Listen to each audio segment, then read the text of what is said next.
Bonjour, dans cette vidéo, nous allons parler de la machine à l'origine d'une des plus grandes révolutions, la machine à vapeur. Les premières tentatives de mettre au point une telle machine sont sujet de débat. Cependant, on s'entend pour dire que son arrivée dans l'industrie, cause du début de la révolution industrielle, est en 1712. Il y a introduite par l'anglais Thomas Newcomen et par la suite perfectionnée par James Watt.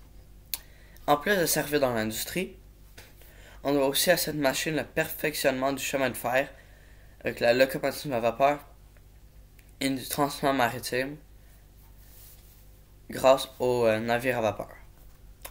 Donc, cette petite merveille est assez impressionnante. Mais comment fonctionne-t-elle? La vapeur, servant de carburant, est produite dans un générateur nommé chaudière. En faisant chauffer de l'eau grâce à du charbon, elle va ensuite passer dans le moteur où elle est ensuite utilisée et s'échappe ensuite soit dans l'atmosphère, soit dans le condenseur. La pression ainsi acquise est ensuite utilisée soit directement dans les pistons en mouvement alternatif ou indirectement transformée en énergie cinétique dans les turbines à vapeur. Le fonctionnement de cette machine est basé sur le fait que la vapeur d'eau a un volume 1700 fois plus grand que son état liquide. Donc, lors de la gazification, une force motrice est créée.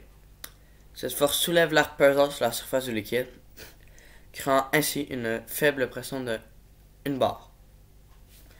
La machine a eu quelques modifications entre-temps, mais c'est dans les années 1880, soit un siècle après James Watt, que de nouvelles machines se répandent, les machines à vapeur en mouvement alternatif, dont il existe deux types, les machines à piston et les machines compound, avec comme unique différence la forme, la position ou le nombre de cylindres.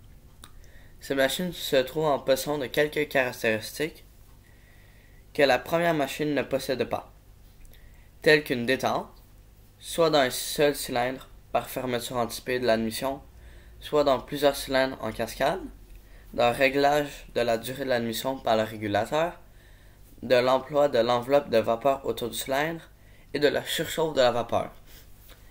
Cette machine, pourtant si révolutionnaire à leur création, au XVIIIe siècle, ont progressivement été troquées contre les turbines à vapeur, dont le premier modèle est réalisé en 1884 par Charles Pearson.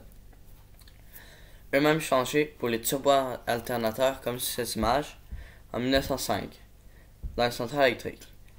Et dans la petite et moyenne industrie, la machine à vapeur a été changée contre les moteurs à combustion et les moteurs électriques.